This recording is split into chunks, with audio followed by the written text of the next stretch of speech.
Membantu orang tua, Bu. Seperti apa contoh membantu pekerjaan orang tua? Membersihkan rumah, Bu. Ya, mencuci piring. Ya. Ada lagi? Menjaga adik, Bu. Terus, kalau kita udah berbakti kepada kedua orang tua, hal apa aja yang nggak boleh kita lakuin sama orang tua? Ya, contohnya Bilang terus apa lagi yang nggak boleh kita lakukan terhadap orang tua? nama orang tua. Terus ada lagi nggak? Membantah perkataan orang tua, Bu. Ya. Terus setelah kita tahu nih hal-hal yang nggak boleh kita lakukan terhadap kedua orang tua, bentuk balas jasa kita sama orang tua itu apa sih? Yang pertama, Mendoakan kedua orang tua. terus Cium tangan, Bu. habis itu ada lagi nggak?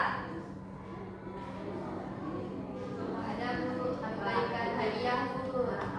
Salah satu bentuk kita balas jasa kepada kedua orang tua bisa dengan memberikan hadiah, misalnya pas hari ibu, hari ayah, ulang tahun kedua orang tua, dan sebagainya. Terus, nah pasti anak-anak semua tahu kan cerita tentang anak yang durhaka kepada kedua orang tua. Contohnya Malin Kundang. Ada yang tahu cerita Malin Kundang? Tahu. Ya, coba Bila ceritakan gimana sih cerita Malin Kundang itu?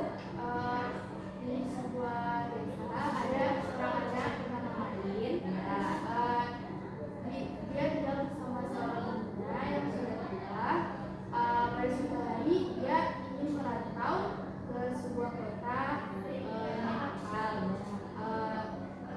Setelah beberapa lama, Malin pun menikah dengan seorang perempuan yang ada di kota tersebut.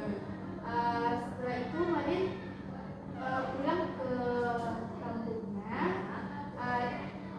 tetapi Malin tidak ingin bertemu dengan ibunya karena Malin merasa malu mempunyai ibu seperti ibunya. Setelah itu ibunya merasa sakit hati dan sedih, sehingga ibunya berdoa dan menuntut Malin Kundang menjadi bapaknya. Jadi kalau dari cerita Malin Kundang tadi, kalau anak yang durhaka, orang tuanya sedih. Kalau dia berdoa sama Allah dan dikutuklah Malin Kundang ini menjadi batu. Kemudian cerita yang lainnya itu ada Ubud Kuda, si Tanggang, dan Batu Menangis. Kalau cerita Ubud Kuda ini, dia itu durhaka karena tidak memperlakukan baik si ibunya ini. Dia selalu menendang, kemudian memukul, bahkan menyuruh orang tuanya ini untuk mencari gelangnya di dalam sungai hingga tenggelam. Nah, setelah tadi pembahasan kita, kenapa kita perlu menghormati kedua orang tua? Ada yang tahu? Karena dia sudah membesarkan kita. Terus? Ya. Dan ada lagi. Kenapa kita perlu menghormati kedua orang tua? Orang tua itu kan telah melahirkan kita, merawat kita, membiayai pendidikan kita.